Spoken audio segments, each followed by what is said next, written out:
strictly derived from its dominating principle, and therefore all its own. That of itself excludes every idea of imitative repristination, and what the descendants of the old Dutch Calvinists, as well as of the Pilgrim Fathers, have to do is not to copy the past, as if Calvinism were a preterfact, but to go back to the living root of the Calvinist plant, to clean and to water it, and so to cause it to bud and to blossom once more, now fully in accordance with our actual life in these modern times, and with the demands of the times to come. This explains the subject of my final lecture, a new Calvinistic development needed by the wants of the future. The prospect of this future does not present itself to us, as every student of sociology will acknowledge, in bright colors. I would not go so far as to assert that we are on the eve of a universal social bankruptcy, but that the signs of the times are ominous admits of no denial. To be sure, in the control of nature and her forces, immense gains are being registered year by year, and the boldest imagination is unable to foretell to what heights of power in this respect the race may attain in the next half-century. As a result of this, the comforts of life are increasing. World intercourse and communication are constantly becoming more rapid and widespread. Asia and Africa, until recently dormant, gradually feel themselves drawn into the larger circle of stirring life. Aided by sport, the principles of hygiene exert a growing influence. Consequently, we are physically stronger than the preceding generation. We live longer. And in combating the defects and infirmities that threaten and afflict our bodily life, surgical science makes us marvel at her achievements. In brief, the material, tangible side of life holds out the fairest of promises for the future. And yet discontent makes itself heard, and the thinking mind cannot suppress its misgivings. For however high one may value the material things, they do not fill out the round of our existence as men. Our personal life as men and citizens subsists not in the comforts that surround us, nor in the body which serves us as a link with the outward world, but in the spirit that internally actuates us. And in this inner consciousness we are becoming more and more painfully aware how the hypertrophy of our external life results in a serious atrophy of the spiritual. Not as if the faculties of thought and reflection, the arts of poetry and letters, were in abeyance.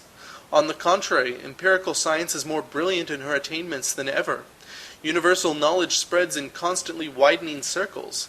And civilization, in Japan for instance, is almost dazzled by her too rapid conquests. But even the intellect does not constitute the mind.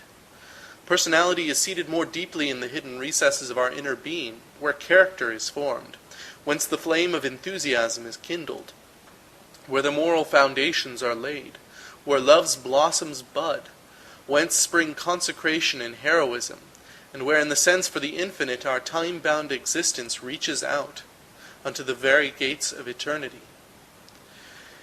It is in regard to this seat of personality that we hear on all sides the complaint of impoverishment, degeneracy, and petrifaction. The prevalence of this state of malaise explains the rise of a spirit like Arthur Copenhager's, and the wide acceptance of his pessimistic doctrine reveals to what a deplorable extent this fatal sirocco has scorched already the fields of life. It is true, Tolstoy's efforts show force of character, but even his religious and social theory is a protest along the whole line against the spiritual degeneracy of our race. Friedrich Wilhelm Nietzsche may give us offense by his sacrilegious mockery.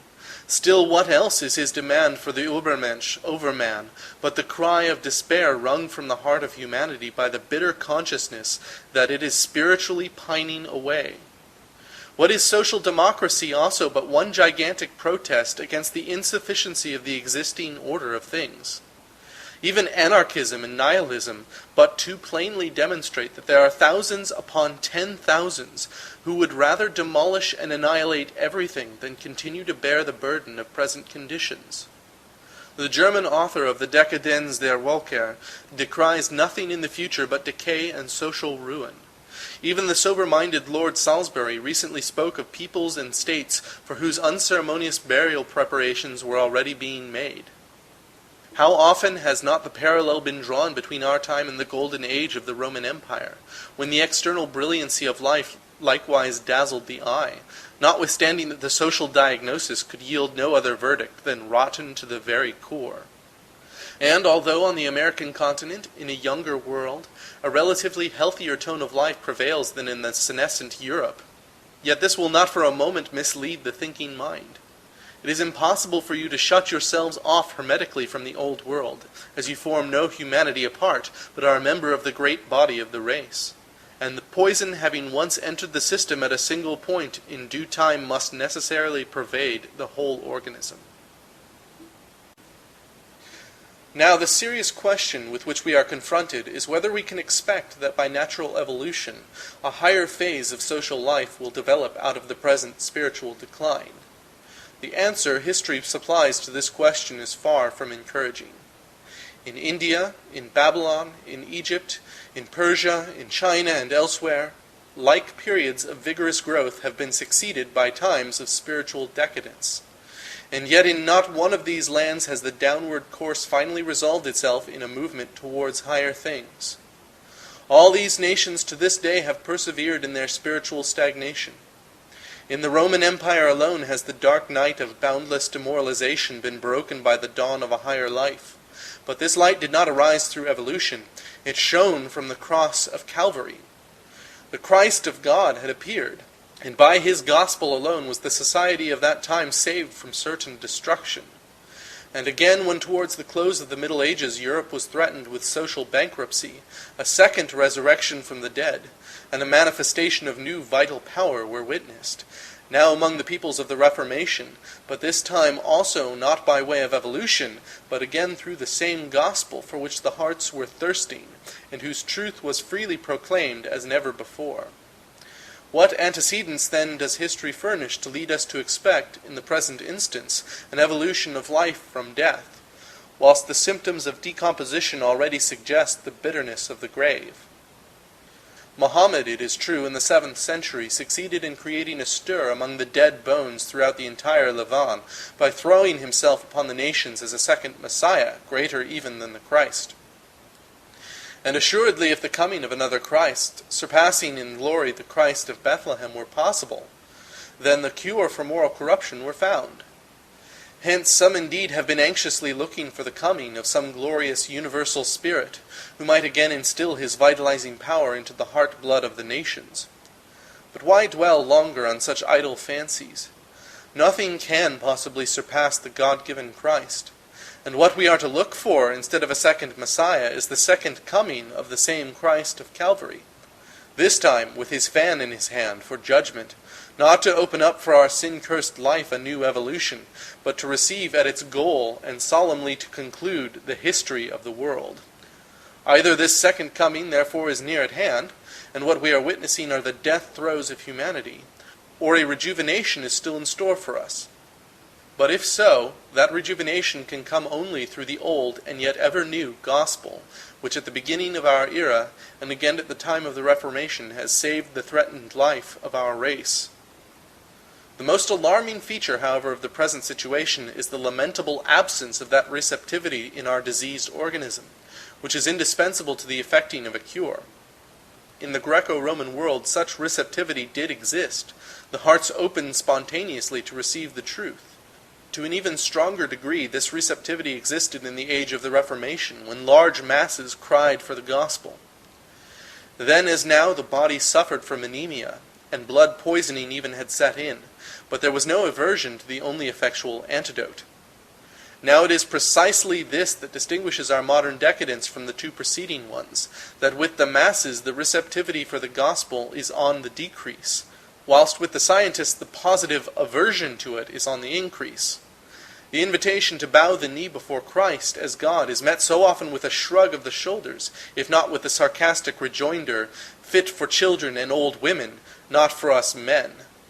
The modern philosophy which gains the day considers itself in ever-increasing measure as having outgrown Christianity. Therefore, first of all, the question must be answered, what has brought us to this pass? A question deriving its paramount importance from the fact that only a correct diagnosis can lead to an effective treatment. Now, historically, the cause of the evil is found in nothing else than the spiritual degeneration which marked the close of the preceding century. The responsibility for this degeneration undoubtedly rests in part with the Christian churches themselves, not excepting those of the Reformation. Worn out by their struggle with Rome, these last churches had fallen asleep, had allowed leaf and flower to wither on their branches, and had apparently become forgetful of their duties in reference to humanity at large and the whole sphere of human life. It is not necessary to enter upon this more fully. It may be taken for granted that towards the end of that century the general tone of life had become vapid and commonplace, ignoble and base at heart. The eagerly devoured literature of the period furnishes the proof. By way of reaction against this, the proposal was then made by deistic and atheistic philosophers, first in England, but afterwards chiefly in France, on the part of the encyclopedists, to place the whole of life on a new basis, turn upside down the existing order of affairs, and arrange a new world on the assumption that human nature continues in its incorrupted state. This conception was a heroic one and awakened response. It struck some of the noblest chords of the human heart. But in the Great Revolution of 1789, it was put into execution in its most dangerous form. For in this mighty revolution, in this upheaval not only of political conditions, but even more of convictions, ideas, and usages of life, two elements should be sharply distinguished. In one respect it was an imitation of Calvinism, whilst in another respect it was in direct opposition to its principles. The Great Revolution, it should not be forgotten, broke out in a Roman Catholic country, where first in the night of St. Bartholomew, and subsequently by the revocation of the Edicts of Nantes, the Huguenots had been slaughtered and banished. After this violent suppression of Protestantism in France and other Roman Catholic countries, the ancient despotism had regained its ascendancy, and to these nations all the fruits of the Reformation had been lost. This, by way of caricature of Calvinism, invited and compelled the attempt to strike for freedom by external violence and to establish a pseudo-democratic state of affairs, which was to preclude forever a return to despotism. Thus the French Revolution, by meeting violence with violence, crime with crime, strove after the same social liberty which Calvinism had proclaimed among the nations, but which had been attempted by Calvinism in the course of a purely spiritual movement. By this the French Revolution in a sense executed a judgment of God, the result of which affords, even to Calvinists, cause for rejoicing. The shades of de Coligny were avenged in the September murders of Mazas. But this is only one side of the medal. Its reverse discloses a purpose directly opposed to the sound Calvinistic idea of liberty. Calvinism, by virtue of its profoundly serious conception of life, had strengthened and consecrated the social and ethical ties. The French Revolution loosened and entirely unfastened them, detaching life not merely from the Church, but also from God's ordinances, even from God himself.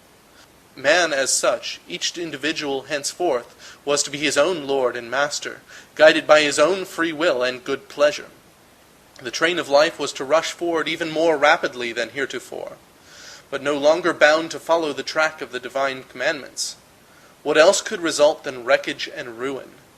Inquire of the France of today what fruit the fundamental idea of her grand revolution has yielded to the nation after its first century of free sway, so rich in horrors, and the answer comes in a most pitiful tale of national decadence and social demoralization.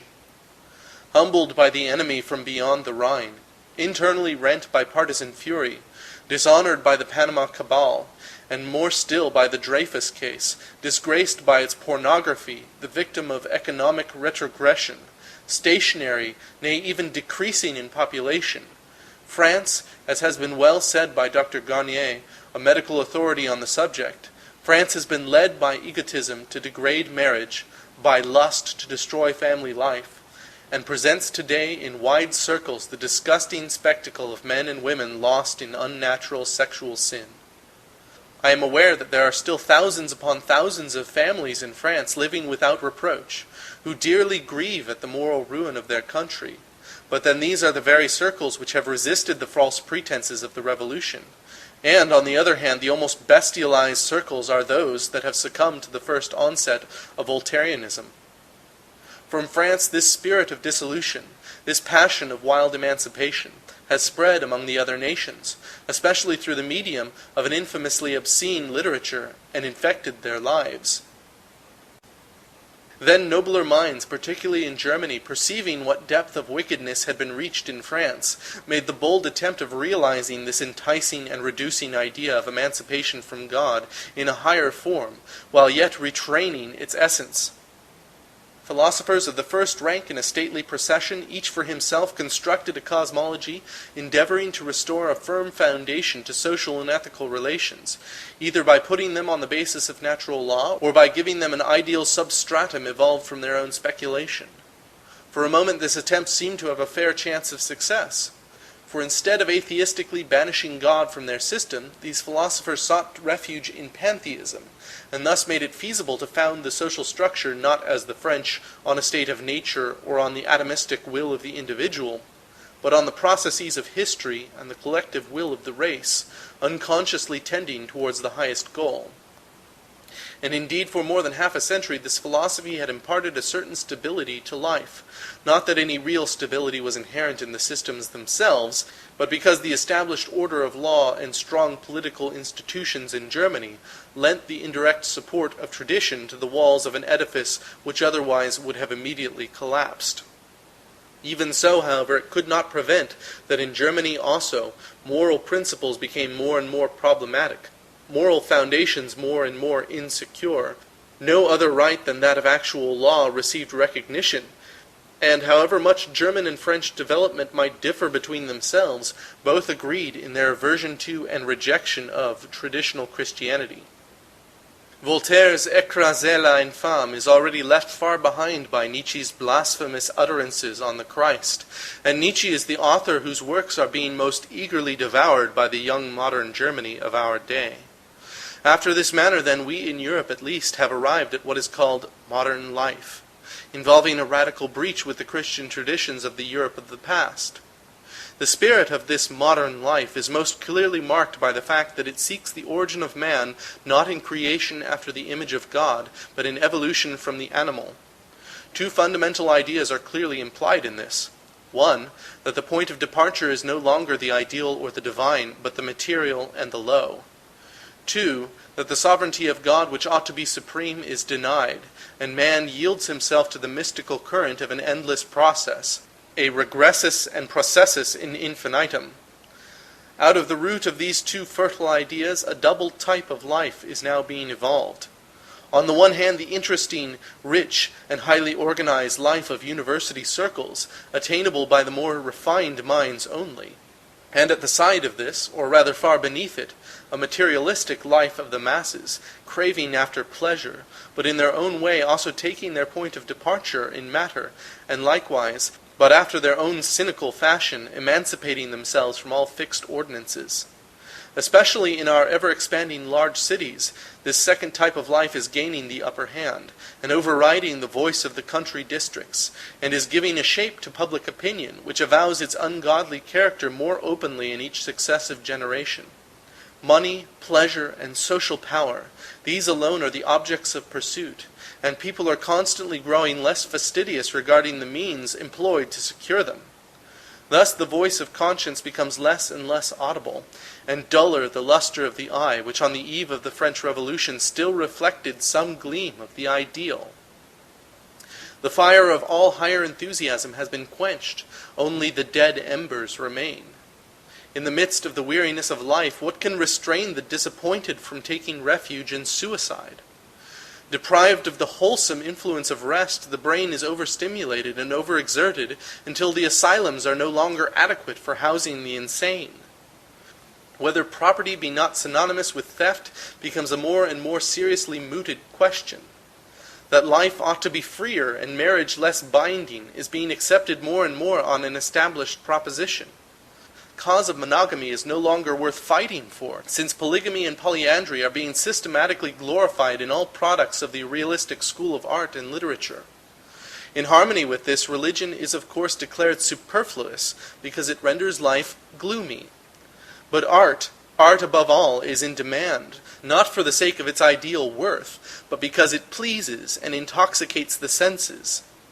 Thus people live in time and for temporal things, and shut their ears to the tolling of the bells of eternity. The irrepressible tendency is to make the whole view of life concrete, consecrated, practical. And out of this modernized private life there emerges a type of social and political life characterized by a decadence of parliamentarism, by an ever stronger desire for a dictator, by a sharp conflict between pauperism and capitalism, whilst heavy armaments on land and on sea, even at the price of financial ruin, become the ideal of these powerful states, whose craving for territorial expansion threatens the very existence of the weaker nations. Gradually, the conflict between the strong and the weak has grown to be the controlling feature of the life, arising from Darwinism itself, whose central idea of a struggle for life has for its mainspring this very antithesis. Since Bismarck introduced it into higher politics, the maxim of the right of the stronger has found almost universal acceptance. The scholars and experts of our day demand with increasing boldness that the common man shall bow to their authority. And the end can only be that once more the sound principles of democracy will be banished, to make room this time not for a new aristocracy of nobler birth and higher ideals, but for the coarse and overbearing cratistocracy of a brutal money power. Nietzsche is by no means exceptional, but proclaims as its herald the future of our modern life. And while the Christ in divine compassion showed heart-winning sympathy with the weak, modern life in this respect also takes the precisely opposite ground, that the weak must be supplanted by the strong. Such, they tell us, was the process of selection to which we ourselves owe our origin, and such is the process which, in us and after us, must work itself out to its ultimate consequences. Meanwhile, as observed above, it should not be forgotten that there flows in modern life a side current of nobler origin. A host of high-minded men arose, who, shrinking from the uneasy chill of the moral atmosphere, and taking alarm at the brutality of the prevailing egotism, endeavored to strengthen the low-ebbing life, partly by means of altruism, partly by means of a mystical cult of the feelings, partly even by means of the name of Christianity. Though in accord with the school of the French Revolution in their breach with Christian tradition, and in their refusal to recognize any point of departure besides that of empiricism and rationalism, these men nevertheless, by acquiescing, as Kant in a gross dualism, tried to escape from the fatal consequences of their principle. It is precisely from this dualism that they drew the inspiration for the many noble ideas elaborated in their theories, embodied in their poetry, conjured up before our imagination in touching romances, commended to our consciences in ethical treatises, and best of all, realized not unfrequently in the serious pursuit of life. With them side with the intellect, conscience had maintained its authority. For even where God is forsaken, conscience, being divinely touched, remains capable of producing, to a certain extent, pure and sound emotions. To the vigorous initiative of these men we owe the numerous sociological investigations and practical measures which have allayed and alleviated so much suffering, and by an ideal altruism have put to shame the selfishness even of so many a Christian heart. Having a personal predisposition for mysticism, some of them claimed the right to emancipate the inner life of the soul from all restraints of criticism. To lose oneself in the infinite, and to feel the stream of the infinite pulsate through the deepest recesses of the inner life, meant to them the highest raptures of piety. Others again, especially theologians, to a less extent divorced from Christianity by reason of their antecedents, office, or scholarly occupation, falling in with this altruism and mysticism, set themselves the task of so metamorphosing the Christ that he might continue to glitter from the throne of humanity as the highest ideal of the modernized human heart. Each and all, inspired by sincerity and inspiring by their ideal intent, these endeavors may be traced from Schleiermacher down to Ritschl. He, therefore, who would look down upon such men would only dishonor himself. Much rather we ought to thank them for what they endeavored to save. Also those women of noble aspirations who by their character novels, written in an elevated Christian spirit, have counteracted so much that was base and have fostered so many precious germs. Even Spiritism, fraught with error though it be, has often received its impulse from the alluring hope that the contact with the eternal world, destroyed by criticism, could thus be re-established through the medium of visions. Unfortunately, however boldly conceived this ethical dualism might be, and whatever bold metamorphoses this mysticism might indulge in, there always lurked behind it the naturalistic, rationalistic system of thought which the intellect had devised. They extolled the normal character of their cosmology over against the abnormalism of our belief, and the Christian religion, being abnormalistic in principle and its mode of manifestation, inevitably lost ground, to such an extent that some of our best men did not shrink from professing that they preferred not only Spiritism, but Mohammedanism, in Schopenhauer even Buddhism, to the old evangelical faith. It is true that the entire phalanx of theologians from Schleiermacher to Pfleiderer continued to pay high honors to the name of Christ, but it is equally undeniable that this remained possible only by subjecting Christ and the Christian confession to ever bolder metamorphoses. A painful fact, but one which becomes absolutely evident if you compare the creed now current in these circles with the confession for which our martyrs died. Even confining ourselves to the Apostles' Creed, which for almost 2,000 years substantially has been the common standard of all Christians, we find that the belief in God as the creator of heaven and earth has been abolished, for creation has been supplanted by evolution. Abolished also has been the belief in God the Son, as born of the Virgin Mary, through conception from the Holy Ghost. Abolished further with many the belief in his resurrection and ascension and return to judgment. Abolished finally even the belief of the Church in the resurrection of the dead, or at least in the resurrection of the body. The name of the Christian religion is still being retained, but in essence it has become a quite different religion in its principle, even of a diametrically opposite character. And when incessantly the charge is brought against us, that in point of fact the traditional Christ of the Church involves a complete metamorphosis of the genuine Jesus, whilst the modern interpretation has lifted the veil off the true character of the historical Jesus of Nazareth, we can but answer that after all, historically, not this modern conception of Jesus of Nazareth, but the Church's confession of the God-man is the one that has conquered the world, and that throughout these 50 ages, the best and most pious of our race have paid homage to the Christ of tradition and rejoiced in him as their Savior in the shadow of death. Though desiring to be second to none, therefore, in sincere appreciation of what is noble in such attempts, I am fully settled in my conviction that no help is to be expected from that quarter. A theology which virtually destroys the authority of the Holy Scriptures as a sacred book, which sees in sin nothing but a lack of development, recognizes Christ for no more than a religious genius of central significance, views redemption as a mere reversal of our subjective mode of thinking, and indulges in a mysticism dualistically opposed to the world of the intellect. Such a theology is like a dam giving way before the first assault of the inrushing tide. It is a theology without hold upon the masses, a quasi-religion utterly powerless to restore our sadly tottering moral life to even a temporary footing. May more perhaps be expected from the marvelous energy displayed in the latter half of this century by Rome. Let us not too hastily dismiss this question. Though the history of the Reformation has established a fundamental antithesis between Rome and ourselves, it would nevertheless be narrow-minded and short-sighted to underestimate the real power which even now is manifest in Rome's warfare against atheism and pantheism. Only ignorance of the exhaustive studies of Romish philosophy and of Rome's successful efforts in social life could account for such a superficial judgment. Calvin in his day already acknowledged that, as against a spirit from the great deep, he considered Romish believers his allies.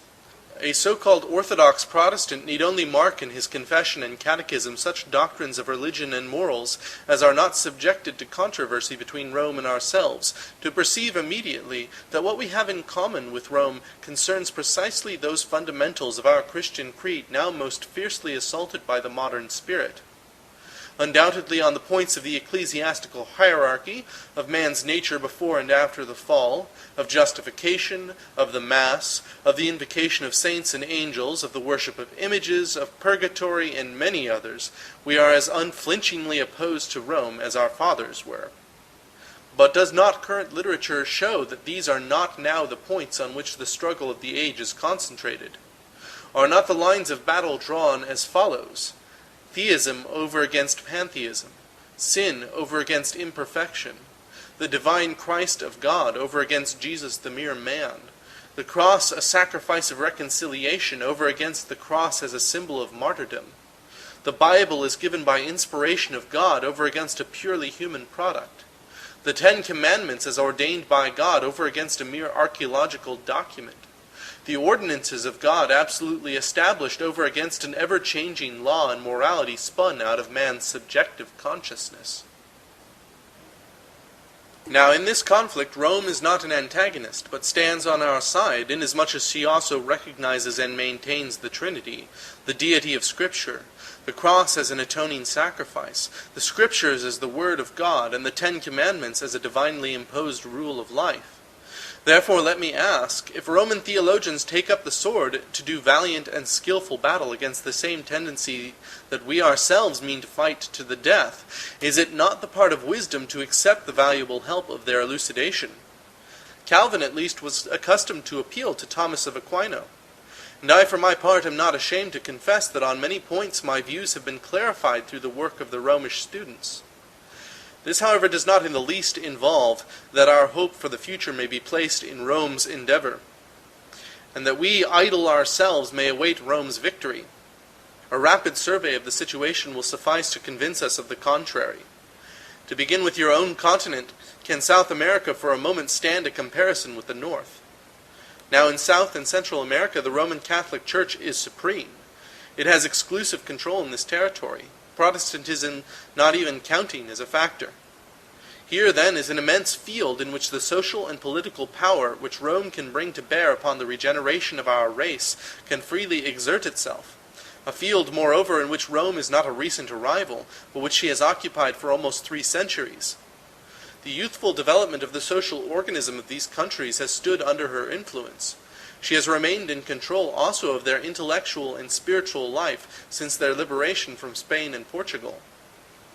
Moreover, the population of these states is derived from such European countries as have always been under the undisputed sway of Rome. The test, therefore, is as complete and fair as possible. But in vain do we look to these American Romish states for a life which elevates, develops energy, and exerts a wholesome influence outside. Financially, they are weak, comparatively unprogressive in their economic conditions. In their political life, they present the sad spectacle of endless internal strife. And if one were inclined to form an ideal picture of the future of the world, he might almost do so by imagining the very opposite of what is the actual situation in South America.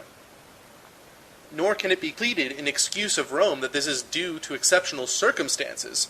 For in the first place, this political backwardness is met with not only in Chile, but likewise in Peru, in Brazil, and as well as in the Venezuelan Republic, while crossing from the new to the old world, we reach, in spite of ourselves, the same conclusion. In Europe also, the credit of all Protestant states is high. That of the southern countries, which are Roman Catholic, is at a painful discount. Economic and administrative affairs in Spain and Portugal, and not less than in Italy, offer cause for continual complaint. The outward power and outside influence of these states is visibly declining. And what is more discouraging still, infidelity and a revolutionary spirit have made such inroads in these countries that half of the population, though still nominally Romish, has in reality broken with all true religion.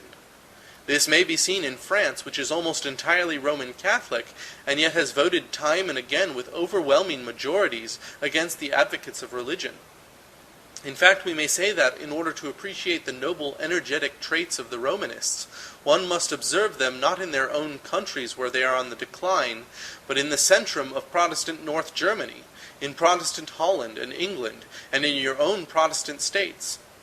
In regions where, deprived of a controlling influence, they adjust themselves to the polity of others, and concentrate their strength as an opposition party, under such leaders as Manning and Weizmann, von Kettler and Windthorst, they compel our admiration by the enthusiastic championship of their cause.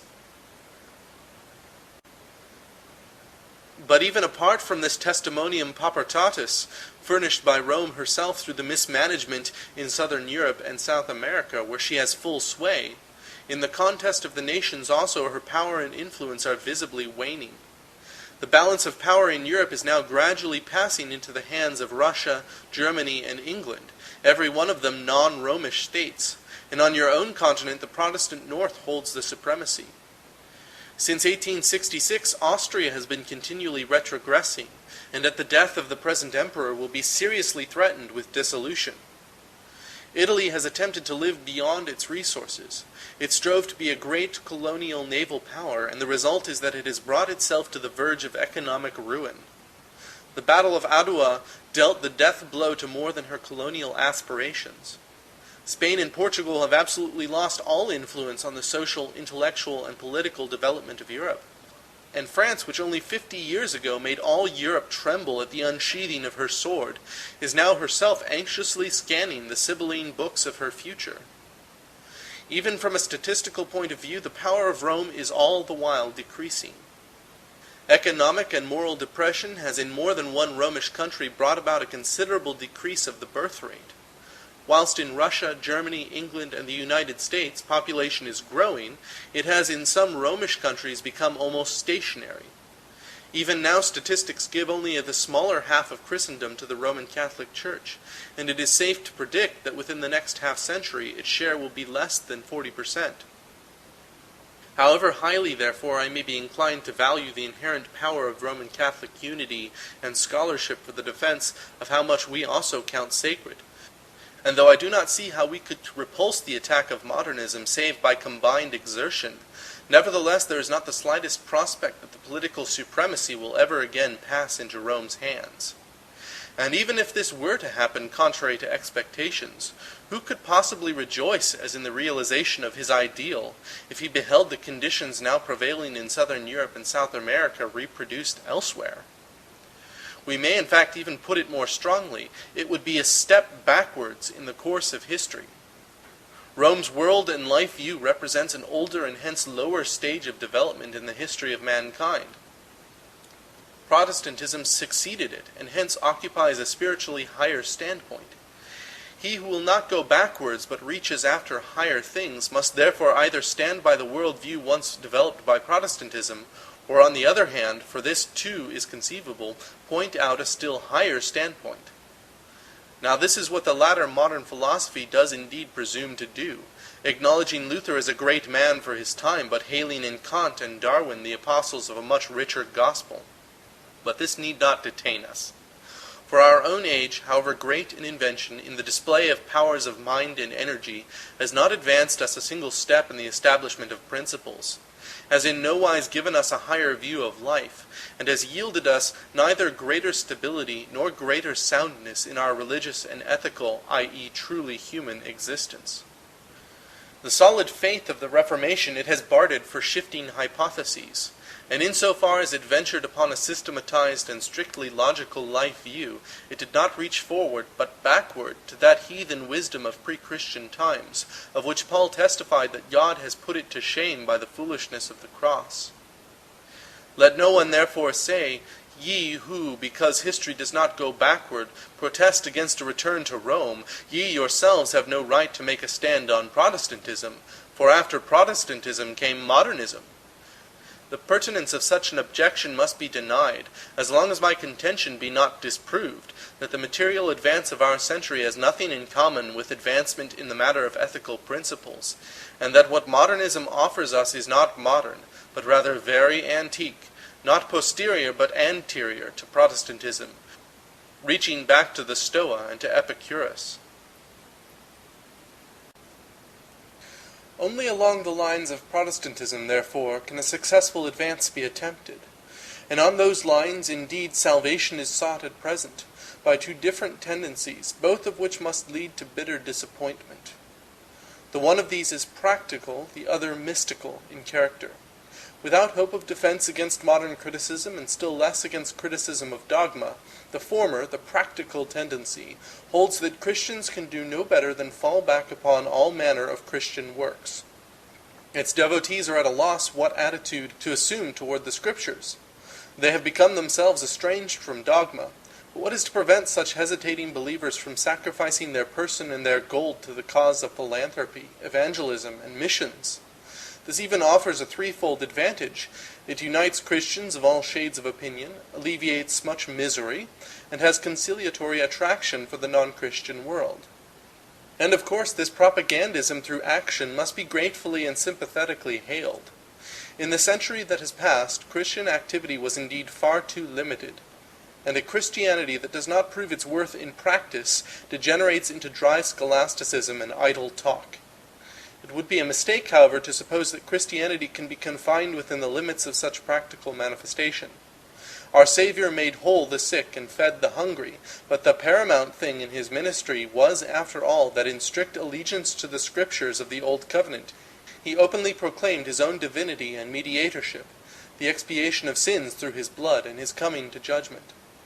No central dogma, in fact, has ever been confessed by the Church of Christ which was not the intellectual definition of what Christ proclaimed about his own mission to the world, and about the world to which he was sent.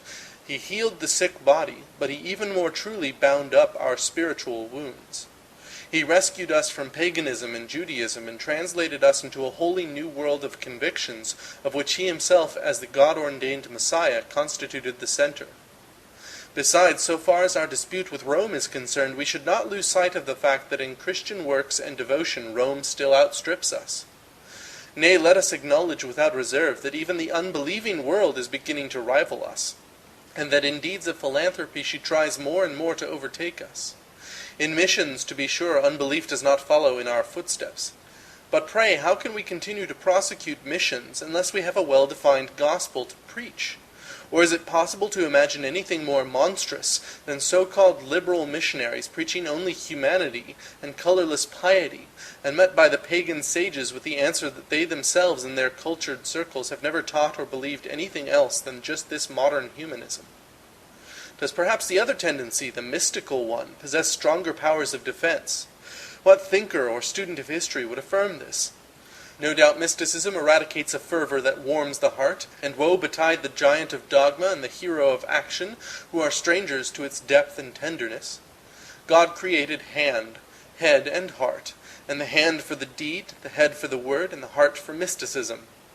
King in deed, prophet in profession, and priest in heart, shall man in his threefold office stand before God, and a Christianity that neglects the mystic element grows frigid and congeals. We are therefore to be accounted fortunate whenever a mystic atmosphere envelops us, making us breathe the balmy air of spring. Through it life is made truer, deeper, and richer. But it would be a sad mistake to suppose that mysticism taken by itself can bring about a reversal in the spirit of the age. Not Bernard of Clairvaux, but Thomas of Aquino, not Thomas à Kempis, but Luther have ruled the spirits of men. Mysticism is in its very nature seclusive, and strives rather to avoid conflict with the outside world. Its very strength lies in the indifferentiated life of the soul, and on this account it cannot take a positive stand. It flows along a subterranean bed and does not show sharply demarcated lines above ground. What is worse, history proves that all one-sided mysticism has always become morbid, and has ultimately degenerated into a mysticism of the flesh, astounding the world with its moral infamy. Accordingly, although I rejoice in the revival of both the practical and mystical tendencies, both will result in loss instead of gain, if they are expected to compensate for the abandonment of the truth of salvation. Mysticism is sweet, and Christian works are precious, but the seed of the Church, both at the birth of Christianity and in the age of the Reformation, has been the blood of martyrs. And our sainted martyrs shed their blood not for mysticism and not for philanthropic projects, but for the sake of convictions such as concern the acceptance of the truth and the rejection of error. To live with consciousness is man's well-nigh divine prerogative, and only from the clear, unobscured vision of consciousness proceeds the mighty word that can make the times reverse their current, and cause a revolution in the spirit of the world. It is self-deception, therefore, and only self-deception, when these practical and mystical Christians believe they can do without a Christian life and worldview of their own. No one can do without that. Everyone who thinks he can abandon the Christian truths and do away with the catechism of Reformation lends ear unawares to the hypotheses of the modern worldview, and without knowing how far he has drifted away, swears by the catechism of Rousseau and Darwin. Therefore let us not stop halfway. As truly as every plant has a root, so truly does a principle hide under every manifestation of life. These principles are interconnected and have their common root in a fundamental principle, and from the latter is developed logically and systematically the whole complex of ruling ideas and conceptions that go to make up our life and world view.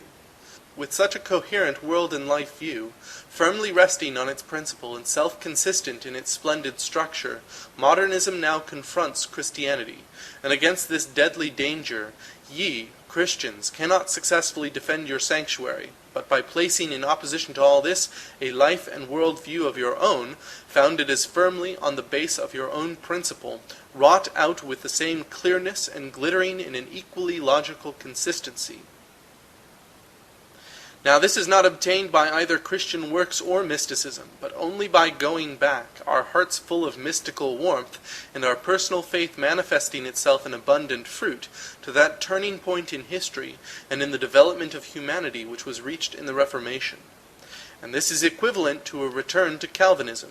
There is no choice here. Socinianism died an inglorious death. Anabaptism perished in wild revolutionary orgies. Luther never worked out his fundamental thought. And Protestantism, taken in a general sense, without further differentiation, is either a purely negative conception without content, or a chameleon-like name, which the deniers of the God-man like to adopt as their shield. Only of Calvinism can it be said that it has consistently and logically followed out the lines of the Reformation, has established not only churches but also states, has set its stamp upon social and public life, and has thus, in the full sense of the word, created for the whole life of man a world of thought entirely its own.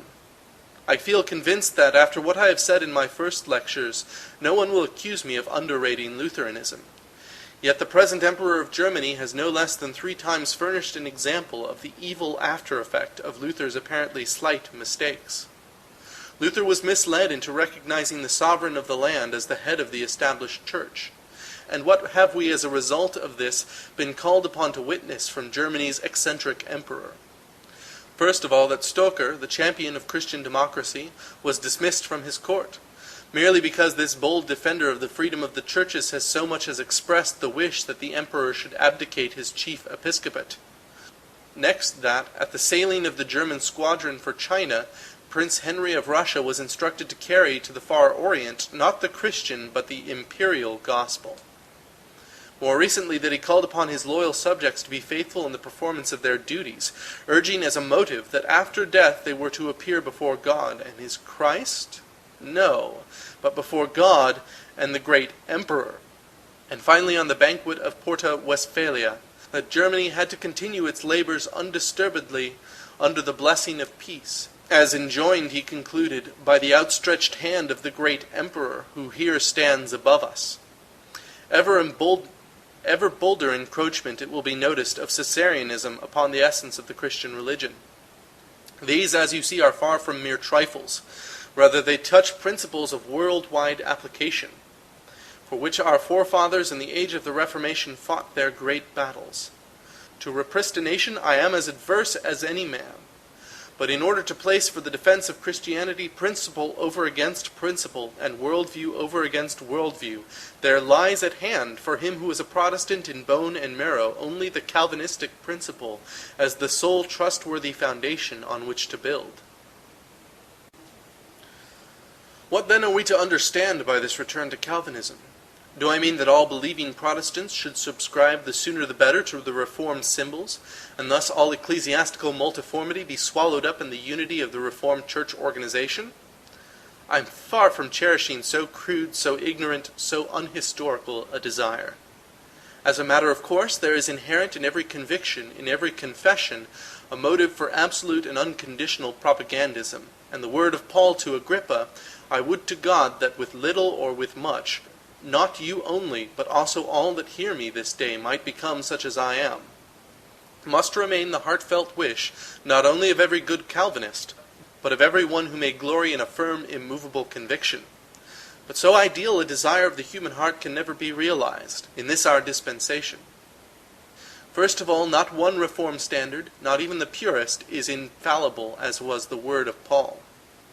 Then again, the Calvinistic confession is so deeply religious, so highly spiritual, that, excepting always periods of profound religious commotion, it will never be realized by the large masses, but will impress with a sense of its inevitability only on a relatively small circle. Furthermore, our inborn one-sidedness will always necessarily lead to the manifestation of the Church of Christ in many forms. And last, not least, absorption on a large scale by one church of the members of another can only take place at critical moments in history.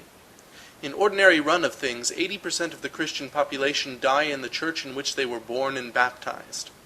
Besides, such an identification of my program with the absorption of one church by another would be at variance with the whole tendency of my argument. Not ecclesiastically confined to a narrow circle, but as a phenomenon of universal significance, I have commended to you the Calvinism of history. Therefore, what I ask may in the main be reduced to the following 4 points. 1. That Calvinism shall no longer be ignored where the after effects of its influence are still manifest. 2. That Calvinism shall again be made a subject of study in order that the outside world may cease to misrepresent it. 3. That its principles shall again be developed in accordance with the needs of our time and consistently applied not only to theology but to every department of life. And 4. That the churches which still lay claim to confessing it shall cease being ashamed of their own confession. First then, Calvinism should no longer be ignored where it still exists, but rather be retraced where traces of its historical influence are still manifest. A pointing out in detail, with even some degree of completeness, of the traces that Calvinism has everywhere left behind in social and political, in scientific and aesthetic life, would in itself demand a broader study than could be thought of in the rapid course of lecture. Allow me, therefore, addressing an American audience, to point out a single feature in your own political life. I have already observed in my third lecture how in the preamble of more than one of your constitutions, while taking a decidedly democratic view, nevertheless not the atheistic standpoint of the French Revolution, but the Calvinistic confession of the supreme sovereignty of God, has been made the foundation, at times even in terms, as I have pointed out, corresponding literally with the words of Calvin. Not a trace is to be found among you of that cynic anticlericalism which has become identified with the very essence of the revolutionary democracy in France and elsewhere. And when your president proclaims a national day of thanksgiving, or when the houses of Congress assembled in Washington are opened with prayer, it is ever new evidence that through American democracy there runs even yet a vein, which having sprung from the Pilgrim Fathers still exerts its power at the present day. Even your common school system, inasmuch as it is blessed with the reading of Scriptures and open prayer, points, though with decreasing distinctness, to like Calvinistic origin. Similarly, in the rise of your university education, springing for the larger part from individual initiative, in the decentralized and autonomous character of your local governments, in your strict and yet not nomistic Sabbath observance, in the esteem in which woman is held among you, without falling into the Parisian deification of her sex, in your sense for domesticity, in the closeness of your family ties, in your championship of free speech, and in your unlimited regard for freedom of conscience. In all this, your Christian democracy is in direct opposition to the democracy of the French Revolution. And historically also it is demonstrable that you owe this to Calvinism, and to Calvinism alone. But lo and behold, while you are thus enjoying the fruits of Calvinism, and while even outside of your borders the constitutional system of government, as an outcome of Calvinistic warfare, upholds the national honor, it is whispered abroad that all these are to be accounted blessings of humanism, and scarcely anyone still thinks of honoring in them the after effects of Calvinism, the latter being believed to lead a lingering life only in a few dogmatically petrified circles. What I demand then, and demand with an historic right, is that this ungrateful ignoring of Calvinism shall come to an end, that the influence it has exerted shall again receive attention where it still remains stamped upon the actual life of today, and that where men of a wholly different spirit would unobservedly divert the current of life into French revolutionary or German pantheistic channels, you on this side of the water and we on our side should oppose with might and main such falsification of the historic principles of our life. That we may be enabled to do so, I contend in the second place for an historical study of the principles of Calvinism. No love without knowledge, and Calvinism has lost its place in the hearts of the people. It is being advocated only from a theological point of view, and even then very one-sidedly, and merely as a side issue. The cause of this I have pointed out in a previous lecture. Since Calvinism arose not from an abstract system, but from life itself, it never was in the century of its prime presented as a systematic whole. the tree blossomed and yielded its fruit, but without anyone having made a botanic study of its nature and growth. Calvinism in its rise rather acted than argued, but now this study may no longer be delayed. Both the biography and biology of Calvinism must now be thoroughly investigated and thought out, or with our lack of self-knowledge we shall be sidetracked into a world of ideas that is more at discord than in consonance with the life of our Christian democracy, and cut loose from the root on which we once blossomed so vigorously. Only through such study will there become possible what I named in the third place, the development of the principles of Calvinism in accordance with the needs of our modern consciousness, and their application to every department on life. I do not exclude theology from this, for theology too exercises its influence upon life in all its ramifications, and it is therefore sad to see how even the theology of the Reformed churches has in so many a country come under the sway of wholly foreign systems. But at all events, theology is only one of the many sciences that demand Calvinistic treatment.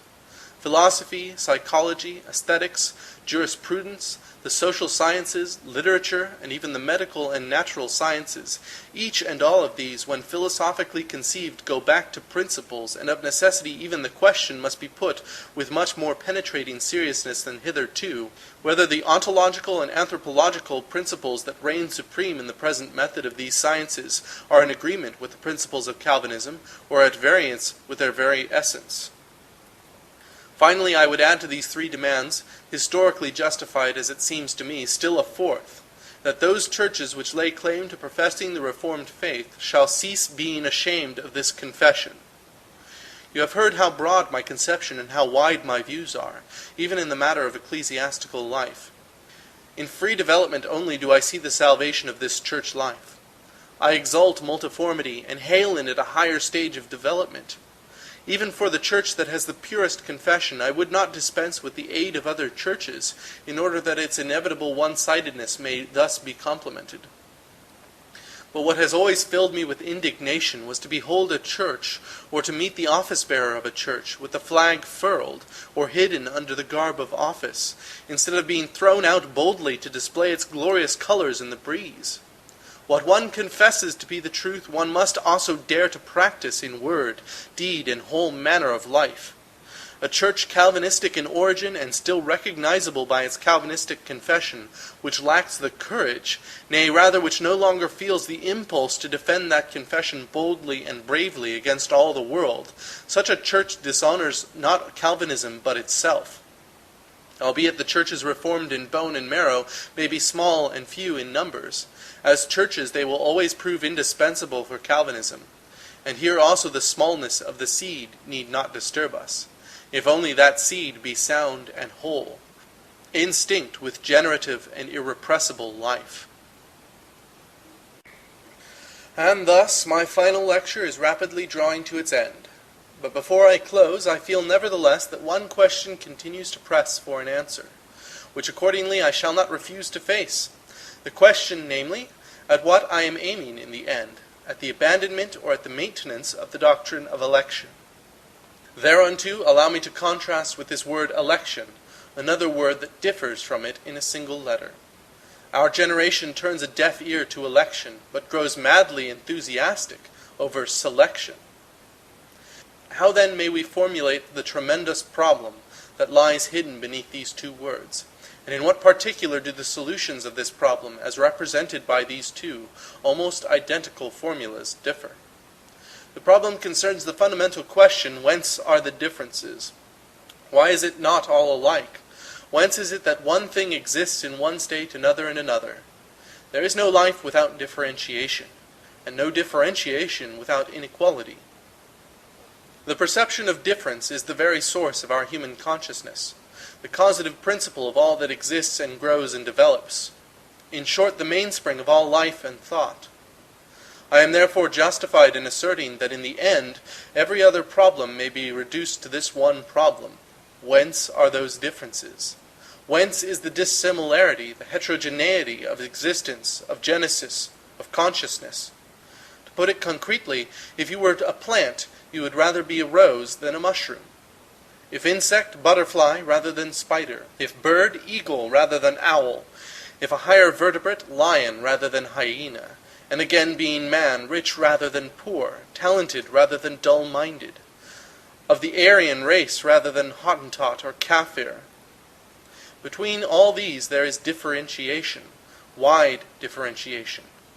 Everywhere, then, differences between the one being and the other, and that too such differences as involve in almost every instance preference.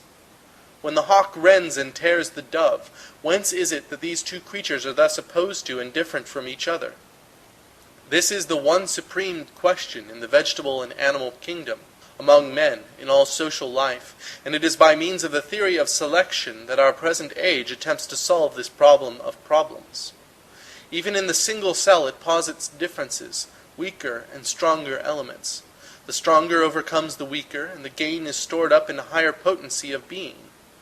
Or, should the weaker still maintain its subsistence, the difference will be manifest in the further course of the struggle itself. Now the blade of grass is not conscious of this, and the spider goes on entrapping the fly, the tiger killing the stag, and in those cases the weaker being does not account to itself for its misery. But we men are clearly conscious of these differences, and by us therefore the question cannot be evaded whether the theory of selection be a solution calculated to reconcile the weaker, the less richly endowed creature with its existence.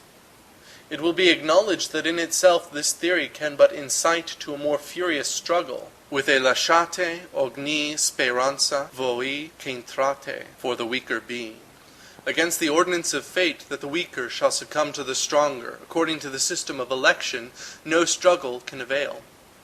The reconciliation, not springing from the facts, would have to spring from the idea. But what is here the idea? Is it not this, that where these differences have once become established and highly differentiated beings appear, this is either the result of chance, or else the necessary consequence of blind natural forces? Now are we to believe that suffering humanity will ever become reconciled to its suffering by such a solution? Nevertheless, I welcome the progress of this theory of selection, and I admire the penetration and power of thought of the men who commend it to us.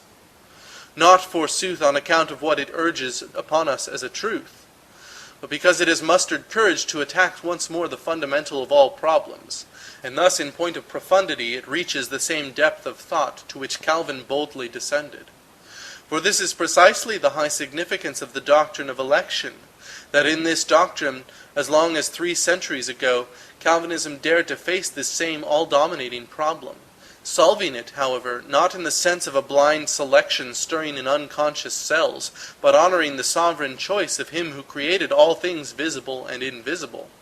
The determination of the existence of all things to be created, of what is to be camellia or buttercup, nightingale or crow, hart or swine, and equally among men the determination of our own persons, whether one is to be born as girl or boy, rich or poor, dull or clever, white or colored, or even as Abel or Cain, is the most tremendous predestination conceivable in heaven or on earth, and still we see it taking place before our eyes every day, and we ourselves are subject to it in our entire personality, our entire existence, our very nature, our position in life being utterly dependent on it.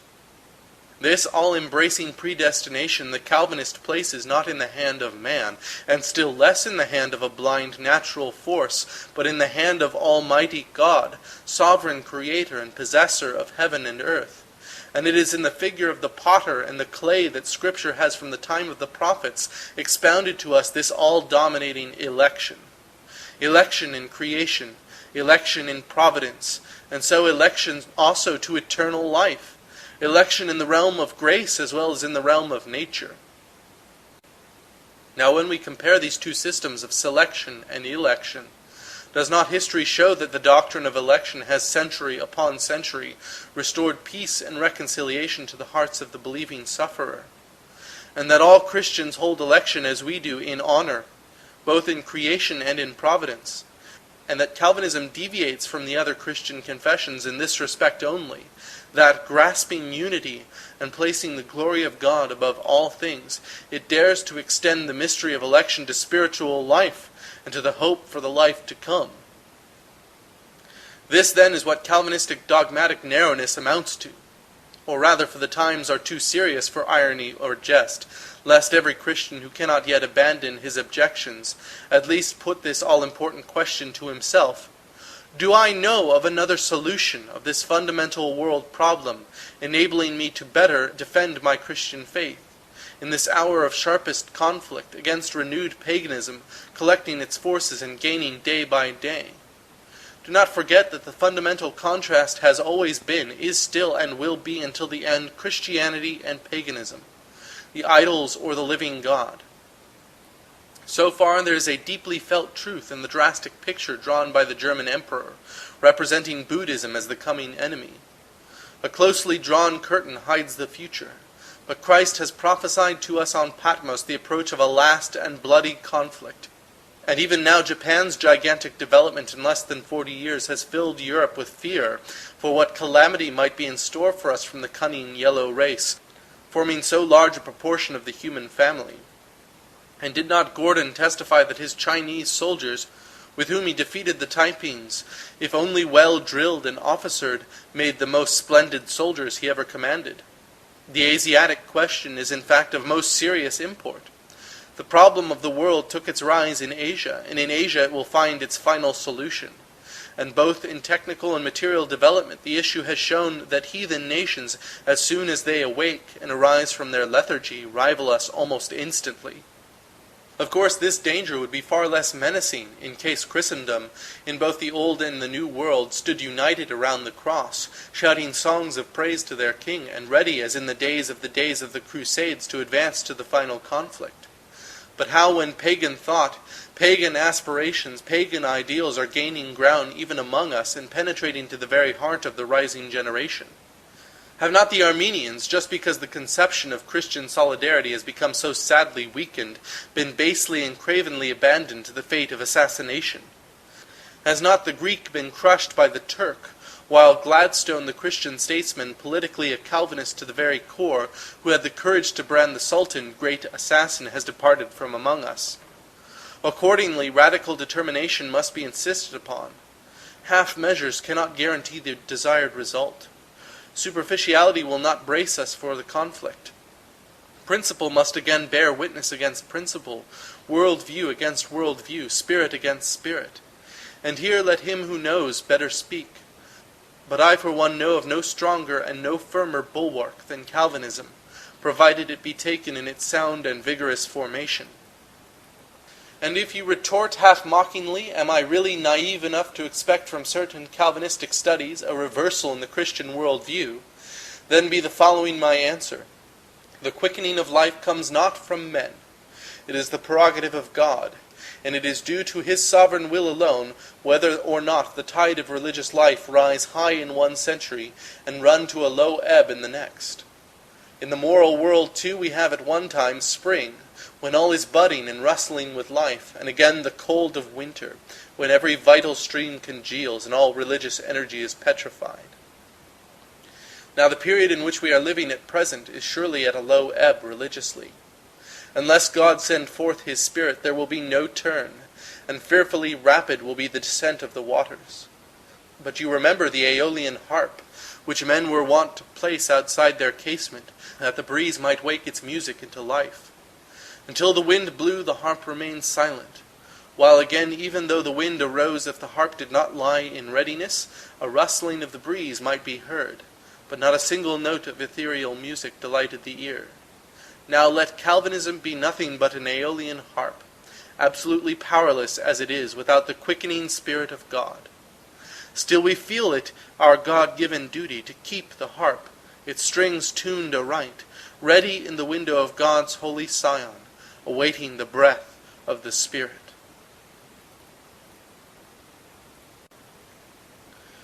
This has been a reading of the Stone Lectures, given by Abraham Kuyper in October of 1898, and read for you now by Glenn Wainwright. I hope you have enjoyed listening to them as much as I have.